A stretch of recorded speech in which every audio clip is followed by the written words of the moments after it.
simplement quelques mots pour montrer qu'on peut manipuler les courbes de Bézier par les géométriques nobles assez facilement et d'une manière très précise. Alors, par exemple, Shift A, on va ajouter une courbe de Bézier ici. Shift A, curve, Bézier curve, voilà. Je l'ai. Et puis, disons que je voudrais bouger ces extrémités en utilisant les nodes géométriques. Et ben, c'est relativement simple. Vous faites New ici. Et on va fermer la fenêtre N, on va grossir un petit peu. Et on va utiliser des nodes qui sont qui permettent un petit peu de s'en sortir. À savoir, par exemple, ici, je vais aller chercher les points de début et les points de fin de ma courbe en utilisant les géométriques nodes et je vais essayer de les bouger. Alors, pour ça, je vais utiliser déjà pour bouger, il n'y a qu'un seul node qui fonctionne comme ça, c'est géométrie set position. Mais ici, si je fais ici un offset par exemple, vous voyez, c'est toute la courbe qui se déplace. Or moi, ce que je voudrais, ce soit simplement soit le point de début, soit le point de fin. Pour ça, je vais aller chercher un node spécifique aux curves, qui est curve, et il s'appelle endpoint selection. Ah oui, je l'ai vu, endpoint perdu. Endpoint selection. Voilà. Alors je le branche ici. Et vous voyez qu'il a deux. il a deux cases qui sont à 1. Sélection, donc c'est un booléen qui sort ici. Et ici, ça veut dire que j'ai sélectionné le point de début et le point de fin. Alors là, je vais en sélectionner qu'un. Donc je vais mettre 0 sur l'autre. Je veux donc 0, ça veut dire que je ne le sélectionne pas. Et je branche ici. Et on va voir ce que ça donne lorsque je déplace. Alors théoriquement, selon la logique, ça serait start, le point de début, c'est-à-dire celui-là, va se déplacer sur l'axe des x ici. On va regarder, effectivement, voilà, j'arrive à le déplacer. Si je mets par exemple moins 2, il va jusqu'à moins 2. Moins 2 par rapport à sa position initiale, bien sûr, puisque c'est un offset. Je voudrais, voilà, il était là, je recommence à 0, voilà. Et si je fais, je vais y aller doucement, comme ça vous allez voir, voilà, si je fais moins 1, j'arrive là, et moins 2, j'arrive là. D'accord Je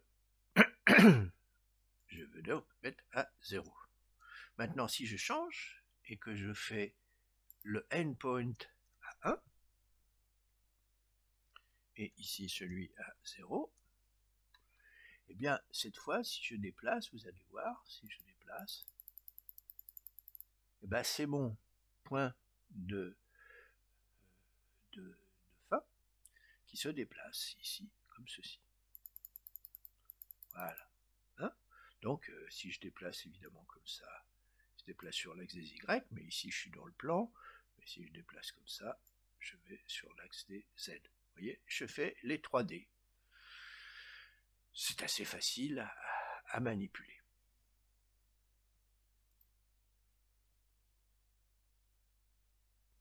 Alors si maintenant vous désirez non plus avoir des déplacements relatifs, ce qui nous oblige à calculer par rapport à la position initiale que l'on voit ici, ou que l'on peut afficher ici, vous avez les contrôles points et leurs coordonnées, ici, voilà, si je tire un peu, voilà, les positions sont là, les handle points, on verra après. Si maintenant je voudrais non pas des positions relatives mais des positions absolues, il suffit de faire Shift A, d'aller chercher un vecteur combine x, y, y, de brancher ça non plus sur offset mais sur position. Vous voyez qu'il s'est mis Maintenant, je vais mettre le curseur à côté, voilà. Vous voyez que le endpoint s'est mis ici à l'endroit où je voulais, c'est-à-dire 0, 0. Si j'augmente et que je le mets en 1, cette fois, je suis en absolu et je mets exactement. Par exemple, je vais le mettre en 2, 2. Boum. J'ai exactement la position en absolu. D'accord? Donc, c'est une autre méthode de procéder, de travailler en absolu, ce qui permet éventuellement d'avoir des choses extrêmement précises pour faire une construction mécanique après. Alors un autre point que j'aimerais un petit peu donner, parce que il m'avait posé il me pose d'ailleurs toujours plus ou moins quelques problèmes, c'est la notion de courbe de Bézier et de spline. Alors, pour un petit peu voir les choses, tout ça avec les geometric nodes, bien entendu, on va voir déjà en mode edit ici. Voilà, j'ai ma courbe de Bézier.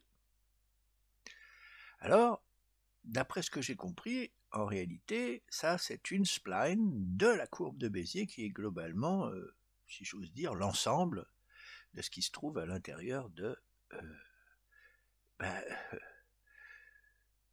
cet objet-là. Si maintenant je fais, si je déplace un peu mon origine et que je fais Shift A, Bézier, j'ajoute en mode edit une seconde courbe de Bézier. Mais en réalité, c'est pas une seconde courbe de Bézier, c'est une seconde spline dans la courbe de Bézier initiale que j'ai créée en créant la première spline. Alors pour bien comprendre un petit peu ce qui se passe, on va passer en geometric node, donc je me remets en mode objet. Donc vous voyez, j'ai deux branches à l'intérieur de ici le même objet qui s'appelle Bézier curve.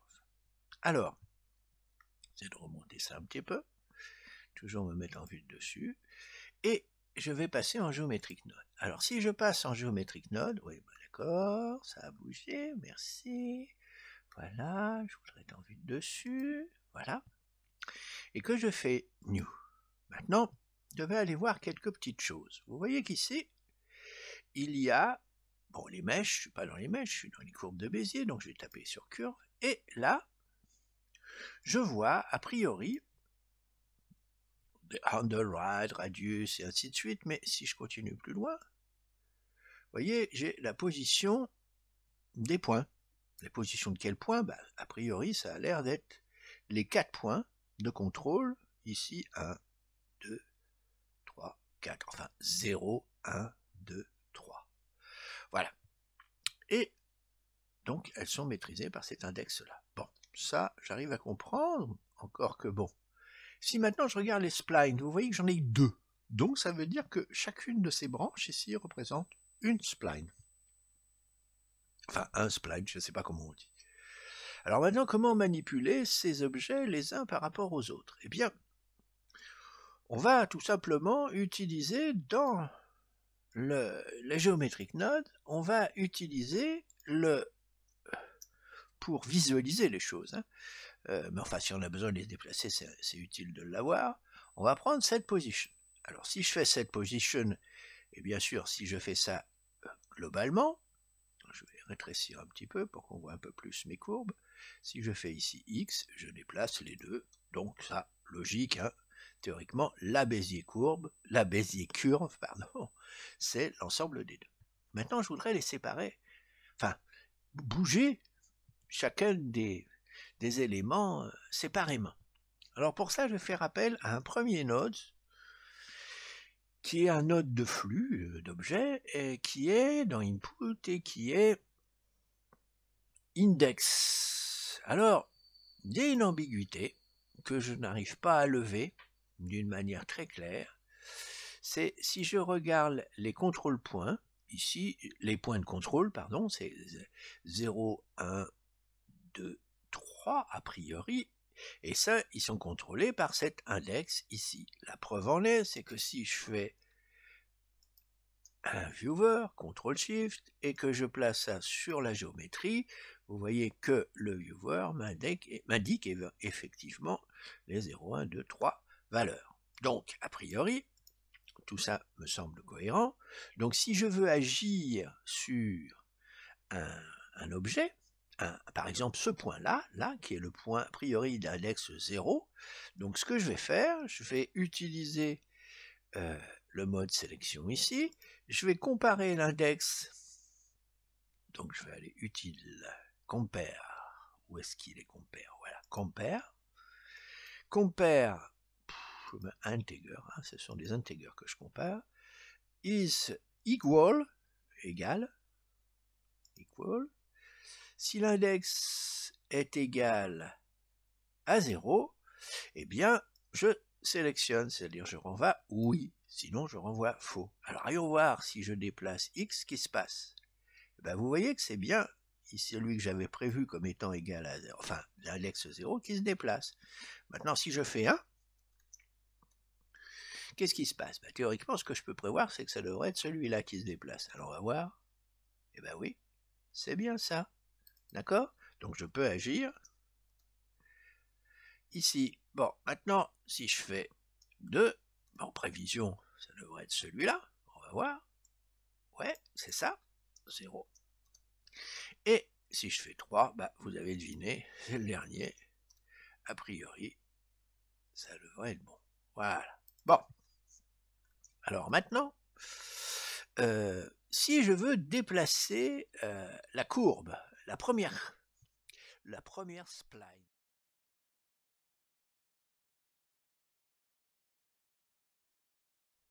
Alors pour essayer de déplacer une spline seulement,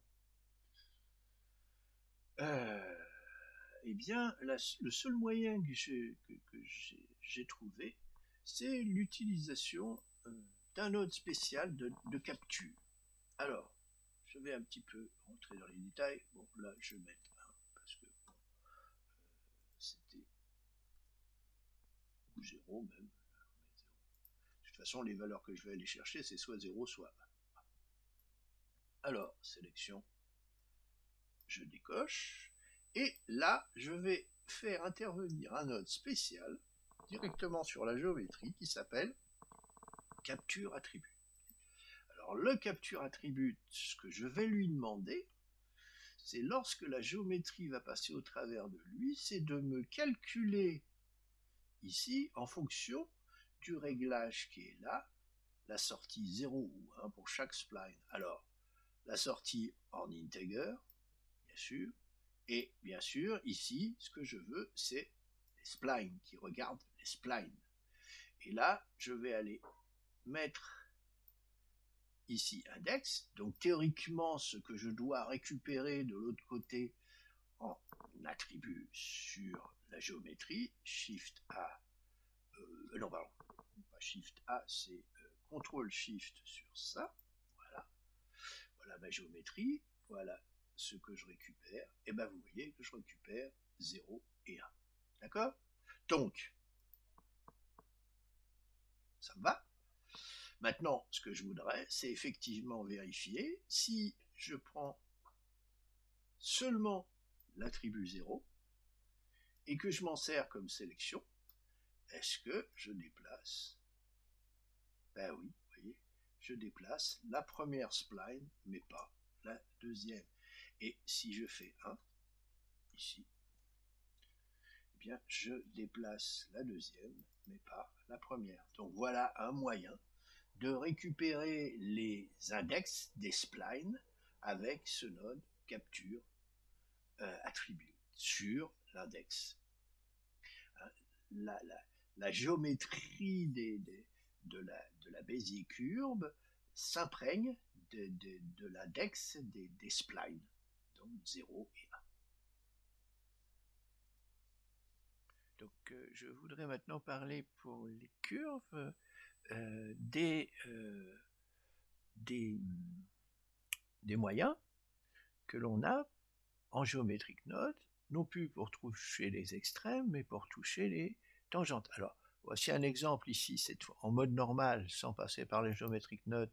Si je prends ici en mode Edit, vous voyez apparaître ce qu'on appelle les tangentes. Hein. Si je les touche, ici R, je peux les faire tourner, je peux augmenter, ici G, je peux déplacer, vous voyez, ça déforme la courbe au fur et à mesure de mes besoins. Maintenant, si je regarde cette fois en mode géométrique, Geometry Nodes, je voudrais voir toucher ces fameux, vous voyez, ils n'apparaissent pas ici, a priori, je ne vois pas comment les prendre pour les placer. Eh bien, le petit montage suivant, là, hein, vous avez la curve qui arrive ici, hein, je vais noter ici en vert, ben voilà, la curve vient là, d'accord, je mets sur Set Handle Position, et je reconnecte la curve sur la sortie géométrique de l'autre côté. Et là, je fais intervenir ces deux nodes, très simplement. Sélection va me sélectionner le point où je veux travailler. Ici, ça va être, par exemple, j'ai sélectionné le Start Position. Et ici, je vais tout simplement travailler sur la position de la tangente.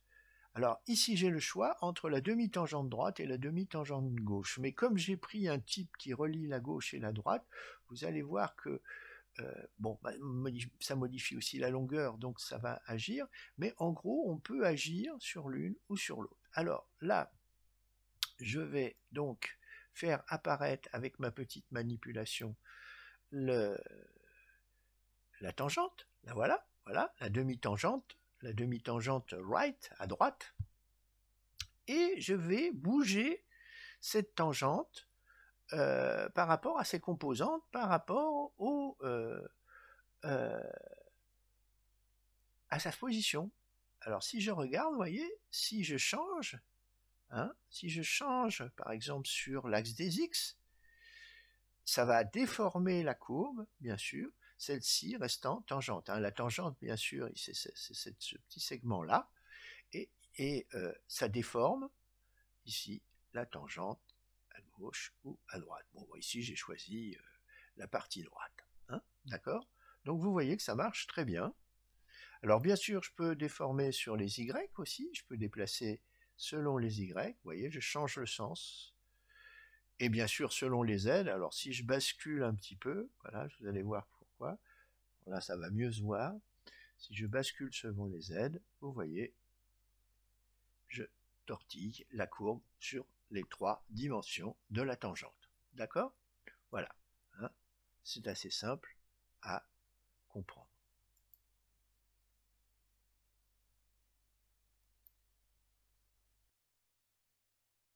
Alors,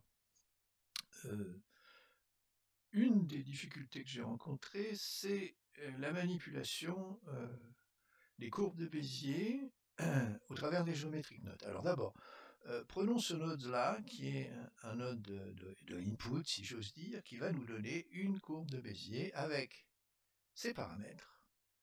Alors, la résolution, c'est le nombre de points qu'il va y avoir sur la courbe de Bézier, le point de départ, qui est positionné ici, le point de fin qui est positionné ici, départ, fin, d'accord ? Et puis start handle et end handle, c'est-à-dire les poignées de début et de fin qui ont des positions qui sont données ici. On verra en détail tout à l'heure. Ça, c'est pas très important pour l'instant. Par contre, ce qui m'a un petit peu gêné, alors bon, j'ai matérialisé ici en récupérant ces coordonnées-là la position de départ et la position de fin par ces icosphères ici, que j'ai positionnées. Donc on peut repérer en regardant les unités ici, vous êtes bien à -1 en unité, et ici à +1 sur l'axe des X. Maintenant, j'ai pris cette courbe et j'ai décidé de poser dessus un point. Alors ça, j'avais eu du mal à comprendre, j'avais vu ça on m'a d'abord pas dit que ce node permettait de faire ça, mais en gros, l'idée de ce simple curve, ça veut dire qu'on va positionner un point sur cette courbe. Alors, il y a deux manières de positionner. Vous voyez ici, j'ai fait deux, c'est le même nodes, mais où j'ai coché l'un factor, l'autre length. Qu'est-ce que c'est factor? Eh bien, c'est associé à une courbe, et c'est une valeur qui correspond à 0 ici, et à 1 ici. Et toutes les valeurs intermédiaires, ce sont des positions ici intermédiaires. Donc, si vous connectez une courbe à ce simple curve, qu'est-ce que vous allez récupérer? Vous allez récupérer ici la position, je vais noter en vert, la position ici du point en question, d'accord, sa tangente, ici, et sa normale, d'accord? Alors ça, c'est assez intéressant. Et ici, le facteur que vous allez pouvoir bouger va déplacer ce point. Ça va être une fraction entre 0 et 1. Maintenant, qu'est-ce qui se passe si c'est length? Eh bien, la seule différence par rapport à précédemment, on obtient les mêmes choses, mais cette fois en longueur. C'est-à-dire que la length qui va être donnée en bas, ici, ça va être la distance qui sépare l'origine du point. Alors, si je fais un petit peu bouger la simulation, c'est-à-dire que je fais varier effectivement le facteur ou la length, je récupère, vous voyez, le point qui se balade. Alors maintenant, on va aller un petit peu plus loin. On va faire apparaître ces fameux, les deux autres traits que j'ai cochés ici, c'est-à-dire la tangente et la normale. Alors pour cela, je vais cliquer ici, vous voyez. Alors là, par exemple, au point, je vais afficher la tangente.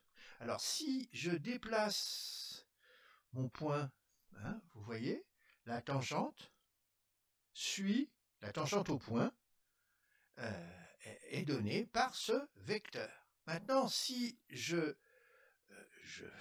switch, c'est-à-dire je passe de la tangente à la normale, je vais montrer, voilà la normale, à la courbe, et donc si je me continue à me déplacer, eh bien je vais montrer que la normale, voilà, se déplace comme ceci. D'accord? Voilà. Donc vous avez ici matérialisé les éléments que l'on peut récupérer à partir de ce point baladeur entre les extrémités de la courbe.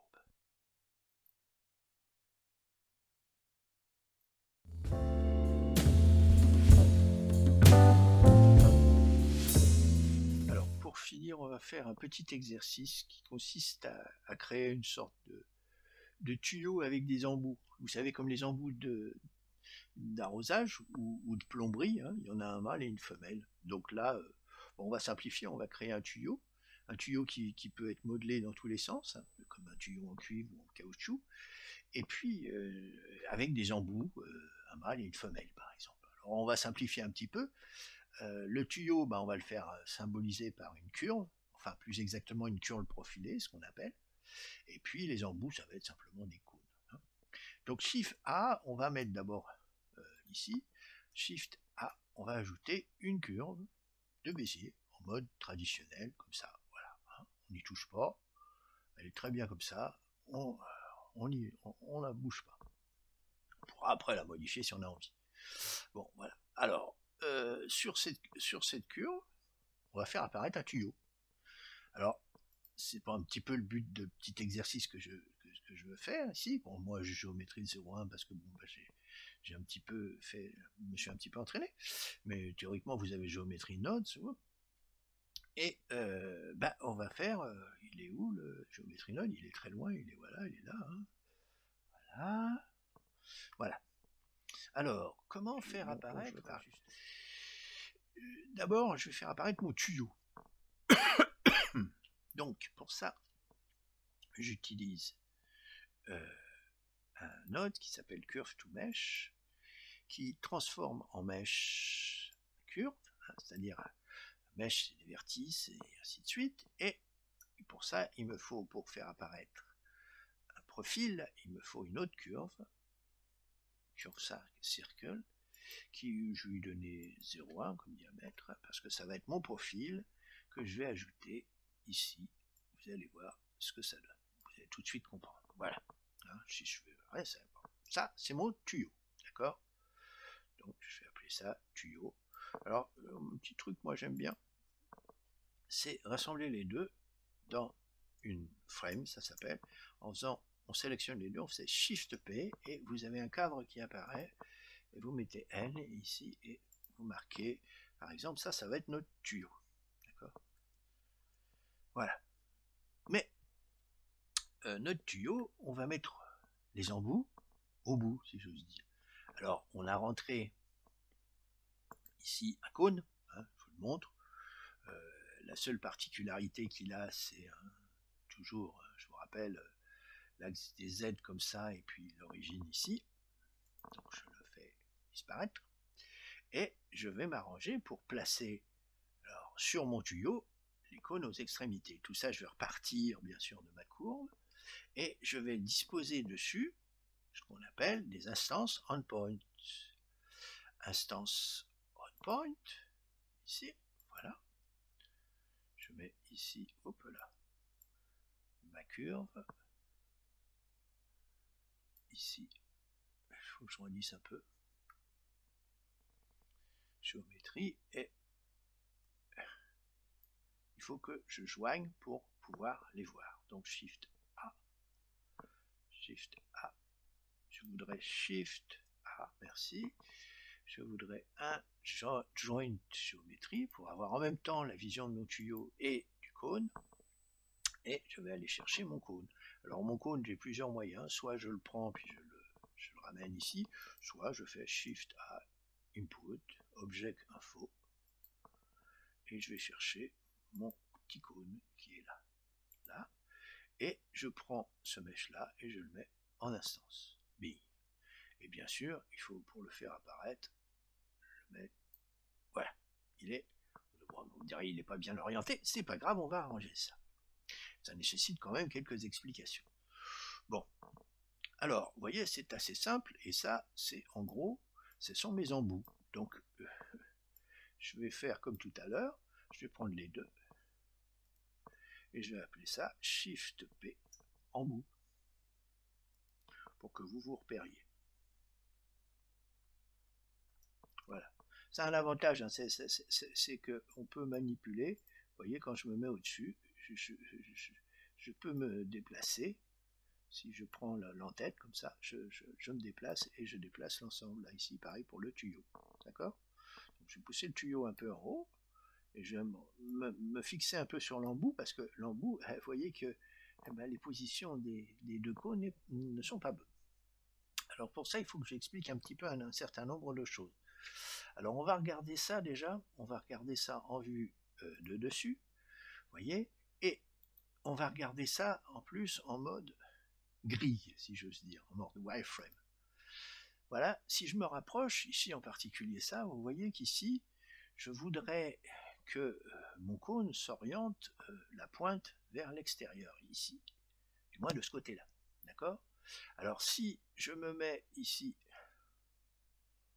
en edit mode, vous voyez que par rapport à ma curve qui est à l'intérieur du tuyau, là ça c'est la tangente. Alors si je regarde ça un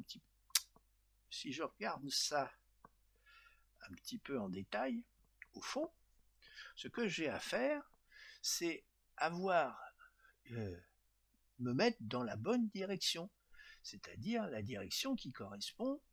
Alors j'ai fait un petit schéma explicatif.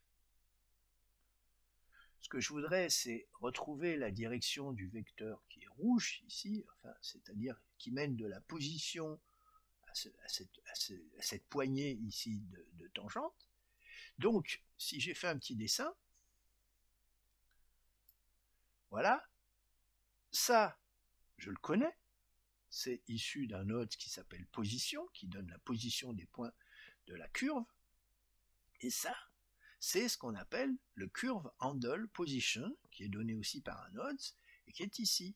Donc pour obtenir ce vecteur-là, il me suffit de faire la soustraction de ces deux vecteurs-là.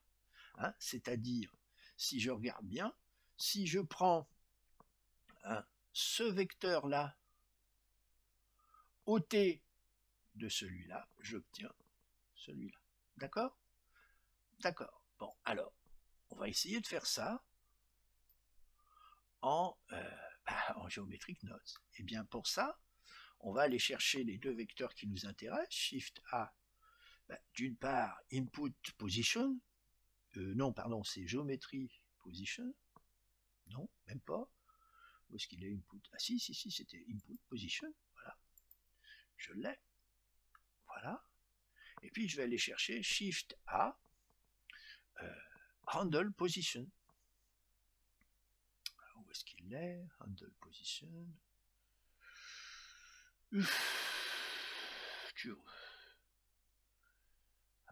Curve Handle Position. Alors, je vous rappelle, l'idée, c'est que pour obtenir donc V, c'est-à-dire, je vous rappelle, hein, V, ici ce vecteur-là, il suffit que je fasse handle position moins position. D'accord? Alors, je vais essayer de faire ça avec un vecteur mat. Vecteur mat. Voilà. Donc j'ai dit handle left moins subtract position. Ça doit me donner un vecteur qui va me servir de direction à mes rotations. Ah bah ouais, mais là, j'ai des rotations. Ça c'est un vecteur, c'est pas un vecteur olaire, c'est pas un vecteur de rotation. Donc, il faut que je passe par un outil qu'on a vu ensemble. C'est pour ça que je fais un petit peu cette partie-là. Je vais chercher aligne vecteur Euler to vecteur, ici. Je vais le rajouter ici. Je vais injecter mon vecteur sur le vecteur. Je vais pousser un petit peu ici. Et je vais injecter ma rotation ici sur la rotation qui est là.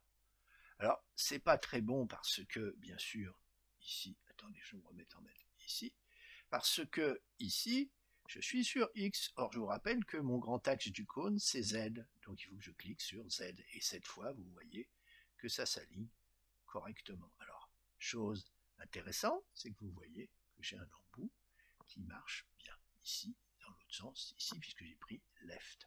D'accord? Alors, maintenant, la chose qui est vraiment, et c'est pour ça qu'un petit peu la manipulation de ces courbes est intéressante, c'est que si vous passez ici j'y suis en mode edit et que vous faites G, vous voyez que la pointe suit le mouvement de la courbe, et ici, pareil, G, l'autre embout suit le mouvement de la courbe. D'accord? Voilà un moyen de faire quelque chose de propre sur une tuyauterie. Alors vous imaginez que vous pouvez mettre plusieurs embouts les uns à côté des autres et puis les faire coller, faire un schéma, je sais pas moi, d'une robinetterie ou de tout un tas de trucs que vous avez envie de connecter entre eux avec des tuyaux.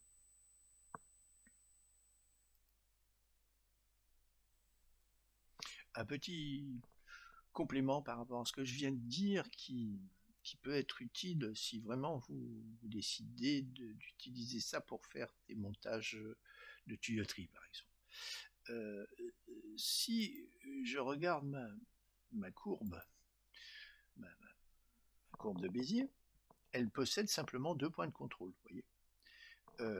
Si j'en rajoute d'autres, ça peut être utile pour faire un coude, par exemple ici, Shift, je vais faire W subdivide par exemple, et je vais rajouter 2 points de contrôle. Alors vous voyez ce qui se passe déjà si je mets même 3 points, même 1, 2, 3, 4 points de contrôle. Voilà, hein, par exemple. Alors vous voyez ce que ça fait des additifs comme ça, parce que je peux très bien avoir à faire, par exemple, à prendre ces deux-là, faire G comme ceci, vous voyez, faire une espèce de coude un peu serré, quoi. sorte, ici par exemple, je peux me déplacer comme ceci et comme ceci. Et là, vous voyez que j'ai les occurrences des points qui viennent m'embêter pour ce bout de courbe. Eh bien, en réalité, il suffit de rajouter à mon montage ici, hein, quand je regarde, vous voyez qu'il y a un truc qui s'appelle Select. Et là, j'ai sélectionné tous les points. Or, moi, ce que je voudrais, c'est sélectionner simplement le point de début, le point de fin de ma portion. Donc pour ça, alors bien sûr, je peux avoir besoin d'autre chose, mais c'est ça qui va m'intéresser. Et bien pour ça, je vais utiliser dans les curves ce qu'on appelle endpoint selection. Voilà. Et je vais uniquement faire start et end. Et je vais sélectionner uniquement ces deux-là. Et donc si je branche ça là-dessus, regardez ce qui se passe. Boum.